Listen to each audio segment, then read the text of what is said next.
Hello everyone and welcome back to another video from Apps Academy.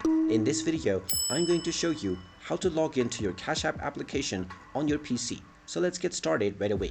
Now, if you haven't installed the Cash App application on your PC, then we already have a tutorial showing you how to install it using an Android emulator. So you might want to follow that video. And once you have the application installed, you can just double click on it to open it up. Once the application is opened, you will be asked to use your phone number or your email address to log into your account. Now, if you used your phone number, just type in your phone number after selecting your country code, and if you used email, you can tap on Use Email.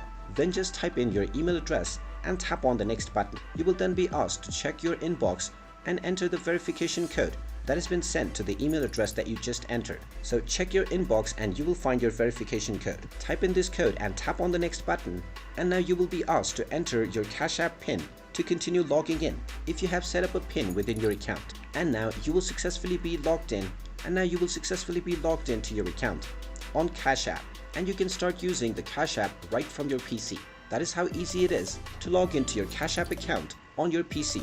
If you find this video helpful, make sure you hit that like button and subscribe to our channel if you haven't done so already. Also ring that notification bell to never miss another update from us. Thank you for watching, and I will see you again in the next video.